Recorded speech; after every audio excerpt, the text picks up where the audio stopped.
Cap Corse. Je sais pas pourquoi on dit qu'on monte au Cap Corse, parce qu'on va au nord.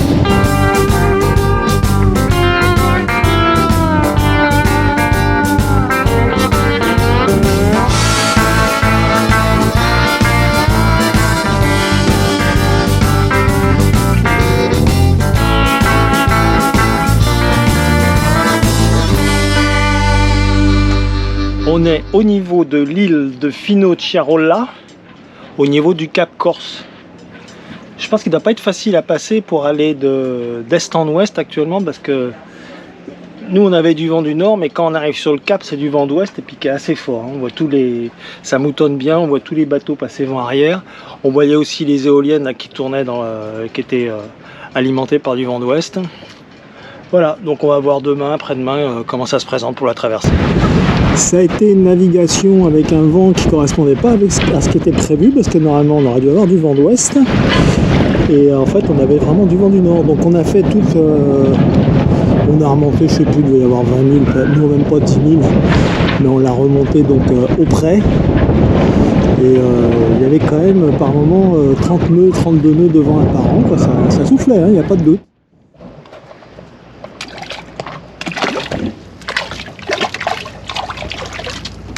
Quand même, ils s'y mettent.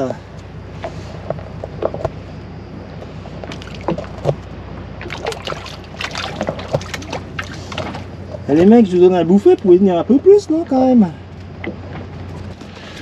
Bon, là j'attends Marie pour faire un speech. Je sais pas ce qu'elle fait. Franchement, je sais pas ce qu'elle fait. Qu'est-ce qu'elle est longue, hein. Putain, t'es grand là, dis donc. C'est moi qui devrais être à ta place. Hein. Ouais, t'es à ma place là. Bon, ben, quand on est au Cap Corse, ça veut dire quoi? Eh ben, ça veut dire qu'on va traverser et ça veut dire qu'on va rentrer. Alors, c'est mitigé comme sentiment parce qu'on aimerait bien rester, il n'y a pas de doute, on aimerait bien continuer. Mais d'un autre côté, y a quand même nos enfants, nos petits-enfants qui nous réclament. Donc, on rentre. Mais, puis voilà. On vous dira après la traversée comment. Mais ça va être une traversée un peu merdique, on n'a pas de vent. Mais comme il n'y a pas de vent demain, après-demain, après-après-demain et après-après-demain, autant y aller. Qu'est-ce qu'elle cause bien, Marie? C'est vraiment une grande philosophe, hein, quand même. Il n'y a pas aucun doute là-dessus. Aucun doute. Ouais, mais enfin, voilà. On a fait un super voyage. Jusqu'à présent, on a fait un super voyage. On a adoré cette année. On la compare à notre première année où on est parti en Grèce. Non, c'est vrai que c'était absolument super. On a eu tout ce qui était parfait. Voilà. Ouais. Allez, on se rendez-vous de l'autre côté. Wow, au milieu, hein, même. Ou au milieu, même. Oui. Alors, nous sommes le 24 juillet. Il est presque 10 h du matin. Et ça y est, les voiles sont mises. On a très peu de vent. On a 10 nœuds. C'est parti pour 90 000, c'est ça à peu près? Ouais. 14 h, toujours en train de traverser vers le continent. Le vent a tourné, nous on est toujours au près, là, à 35 degrés. On va à 4 nœuds environ, 4 nœuds 6. On est en direction de l'E4. C'est pas là où on veut aller, mais c'est pas grave. Théoriquement, en fonction des prévisions météo, le vent devrait tourner progressivement. Et après on l'aura plutôt travers arrière vers le nord. Donc ça va nous ramener à Antibes, là où on veut aller, quoi. Bon, enfin je pense c'est là où on doit aller, puis il suffit d'attendre, le vent va tourner et on ira là où on doit aller. Il fait...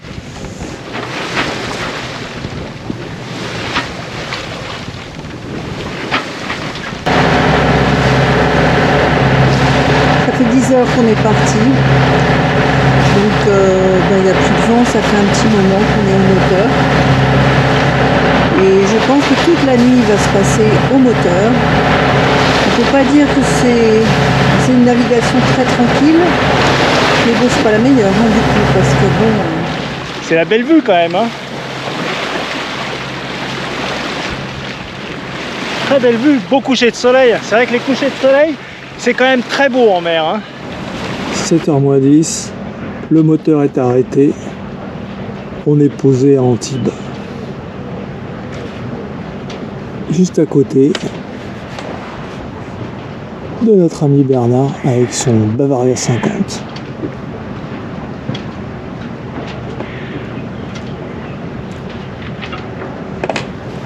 C'est possible. Donc voilà, on vous présente Bernard, qui nous a initiés à la voile en 2007. C'est ça? C'est possible, C'est possible, oui, hein. c'est possible. J'avais 50 ans. Parce qu'en fait, on voulait faire une traversée. Et donc, c'est une amie qui m'a donné le numéro de Bernard. Et Bernard est venu à la maison et on lui a expliqué, voilà, on a 5 jours. Et on veut faire une... 4. Oui. Initialement 4, Ouais. sinon un jour de plus on peut le faire. Et on veut faire une traversée pour voir ce que c'est et si on aime ça. À toi, Bernard.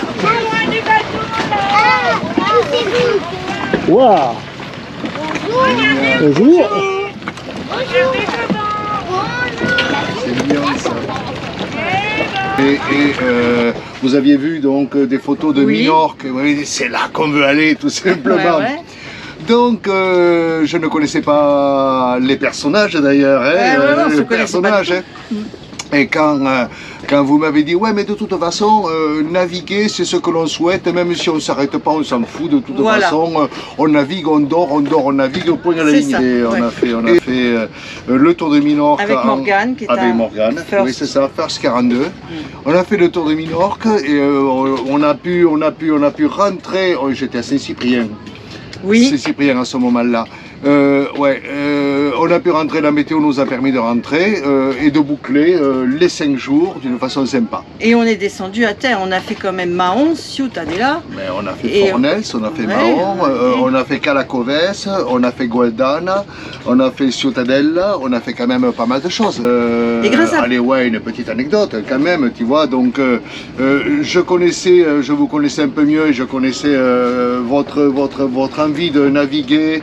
Et quand nous sommes arrivés sur la Corse, on a navigué de nuit déjà pour arriver à Bonifacio. On était parti d'Ajaccio, non, de Valenco, du golfe de Valenco. Et on était passé par Figari, l'île aux moines, je me trompe, l'archipel de moines. Et on était passé au radar, on avait navigué au radar de nuit, on était passé dans cet archipel. Ouais. Et à Bonifacio, l'anecdote, donc, au moment de la sieste, l'après-midi, il y a quelqu'un qui me réveille. Ouais, Bernard, on repart là. Ouais, c'était insupportable. Hein. Voilà. Alors là, quand même, c'est pas tout à fait mon idéal de vie en vacances. Clairement. Bon, là, on arrive au niveau d'une muraille qui semble correspondre à l'entrée de la vieille ville, quoi. Bon, la ville moderne, c'est moche, hein. Moi, hyper moche. Hein.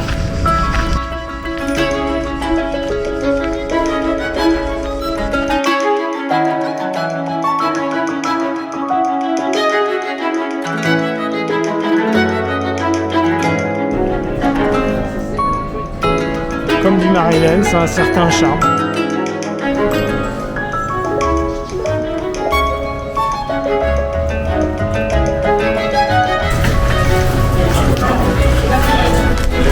Bah là, nous sommes dans les toutes petites rues d'Antibes, où il fait assez bon. On s'est un peu perdu, je pense. Là, on est en train de tourner en rond, mais c'est pas grave, on finira par trouver la sortie.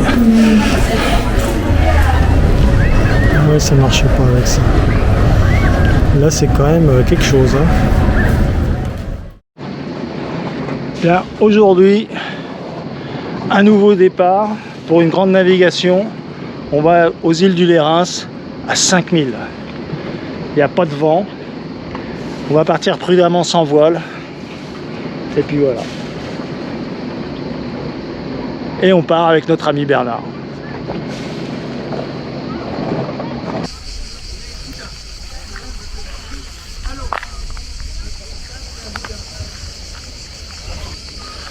On est au petit port de Saint-Honorat et on va aller acheter des tire-bouchons, je crois.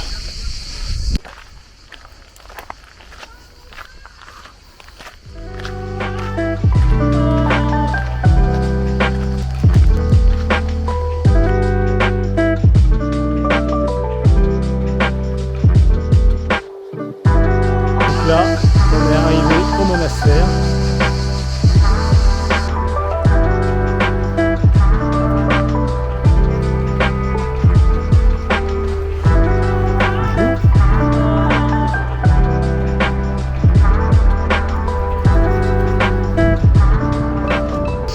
Alors ça c'est une partie qui est rénovée avec grâce à Stéphane Bern et les lotos du patrimoine.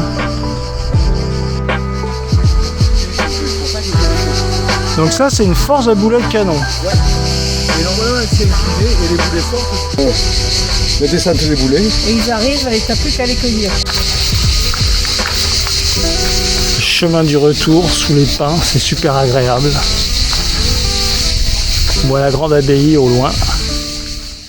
On est en train de passer le long du massif de l'Estérel, qui est rouge ferrugineux. C'est un beau massif, hein, quand même. Puis là, il est bien conservé hein, ici quand même. Alors, la circulation des bateaux, hein, quelle que soit la taille, le type des bateaux, ça n'arrête pas. Bon, la bouée, elle s'appelle la Chrétienne. Là, ça s'appelle l'écueil des Vieilles et l'île des Vieilles. Bon, aujourd'hui, dans un premier temps, on a été à Aguet. C'était pas l'endroit le plus magnifique du monde dans tous les cas, puis c'était vraiment pas très pratique pour aller faire des courses parce que il y avait beaucoup de vagues, fallait mettre l'annexe et puis faire un très long chemin jusqu'au port pour arriver à une supérette. Puis comme il y a beaucoup de vagues, c'est un petit peu chiant de faire de l'annexe dans les vagues. Et bon, moi je voulais aller à Lidl, et le Lidl il est le plus proche, c'était le Lidl qui est à Fréjus. Donc on a été à Fréjus.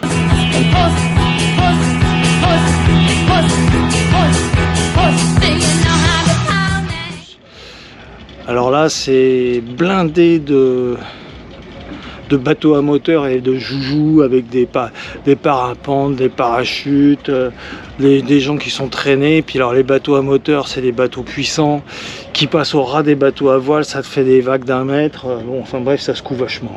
Enfin bref, là maintenant tout le monde est rentré, tout le monde a été se coucher, c'est en train de se calmer. Et demain on va à Saint-Trope. Voilà. Et moi j'ai pu aller acheter mes petits yaourts de petit-déj à Lidl de Fréjus. En trottinette. 28 juillet, on est dans la baie des Canebiers, juste à côté de Saint-Trope. On est sur le chemin du littoral là, pour aller à Saint-Trope. Et heureusement que ça existe, le chemin du littoral, qu'il y a une loi en France qui oblige ça. Parce que je pense que sinon on n'aurait accès nulle part au bord de la mer. Hein.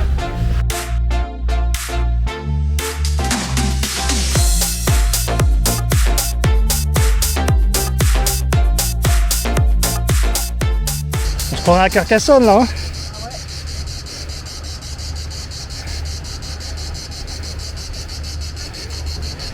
Voilà, on est dans Saint-Trope.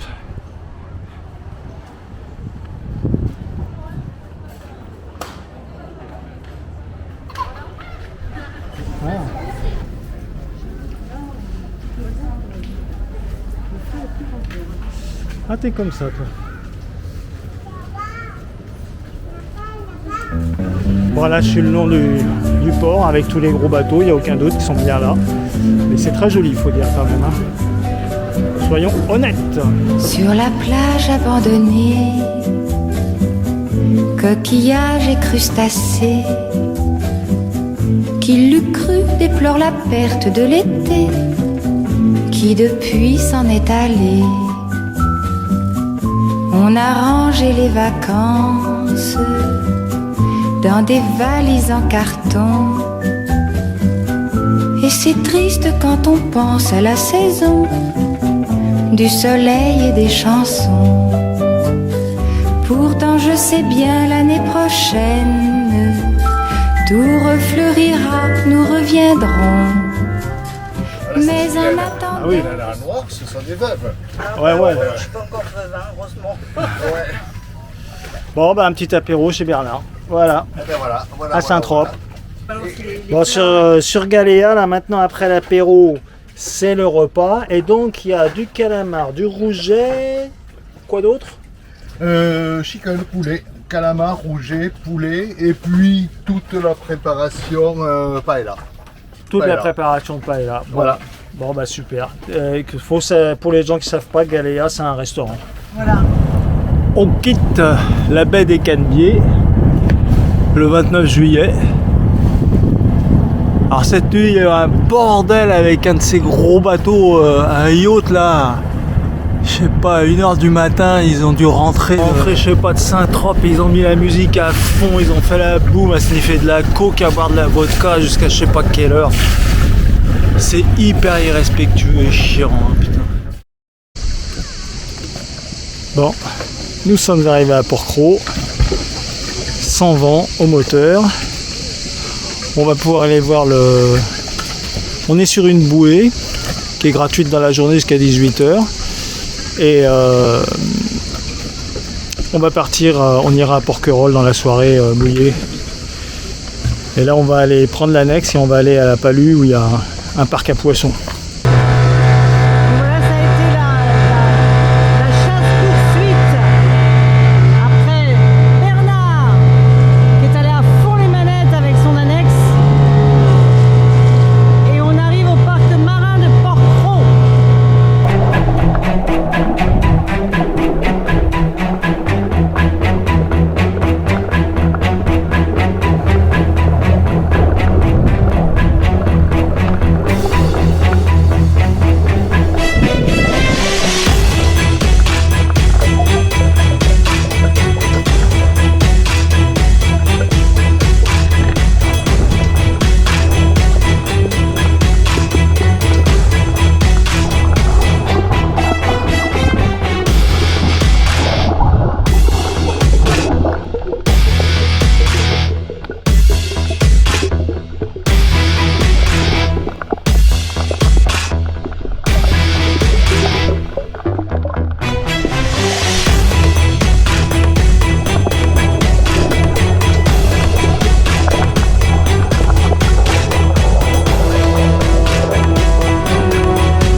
Jeudi 30 juillet, top départ pour la traversée pour le 4. En fait, on laisse tomber Marseille et Sainte-Marie-de-la-Mer parce que sinon on va se retrouver planté dans une semaine de tram. Et ça nous intéresse pas trop vu que de toute façon sur le retour, il n'y a plus grand chose qui m'intéresse. Bon, sur le chemin du retour, après 4 heures de moteur, on est en face de Bandol, de Saint-Cyr. Attends, tu peux voir ? Ouais, en face de Bandol. Et on avance à 3 nœuds et demi, 4 nœuds. Au vent maintenant.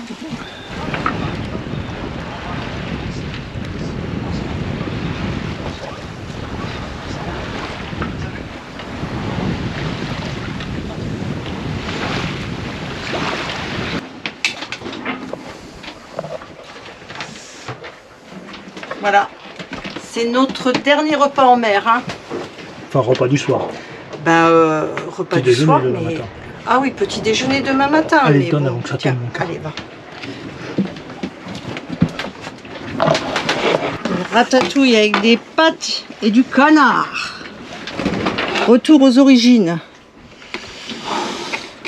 Voilà, et puis là, d'un seul coup, en gros, il y a presque plus de vent. On n'avance pratiquement pas, le génois est pratiquement déventé. On va manger.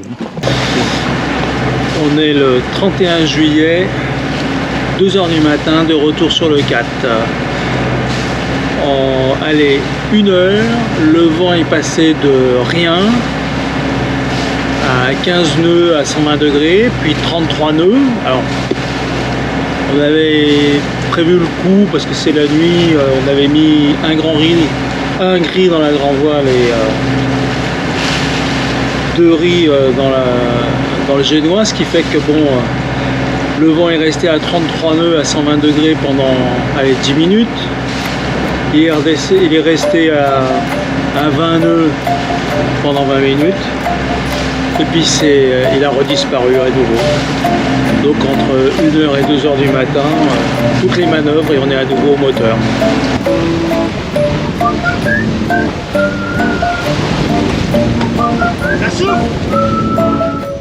Heureux qui comme Ulysse a fait un beau voyage, ou comme c'est celui-là qui conquit la toison, et puis est retourné plein d'usages et raisons, vivre entre ses parents le reste de son âge. Quand reverrai-je hélas de mon petit village, fumer la cheminée, et en quelle saison? Reverrai-je le clos? Mais quand reverrai-je de mon petit village, fumer la cheminée, et en quelle saison? Mais quand reverrai-je?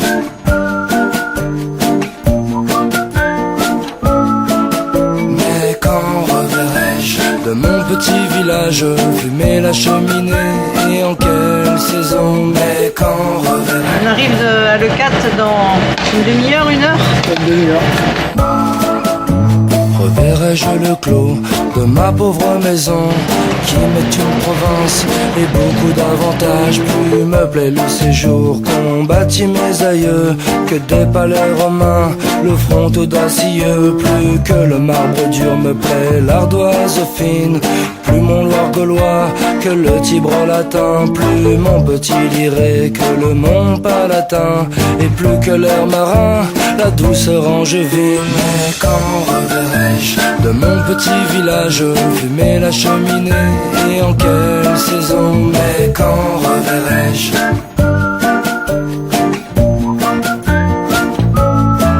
Mais quand reverrai-je de mon petit village, fumer la cheminée, et en quelle saison? Mais quand reverrai-je? Quand reverrai-je? J'ai traversé les mers à la force de mes bras, seul contre les dieux, perdu dans les marais, retranché dans une cale, et mes vieux tympans percés pour ne plus jamais entendre les sirènes et leurs voix. Nos vies sont une guerre où il ne tient qu'à nous de nous soucier de nos sorts.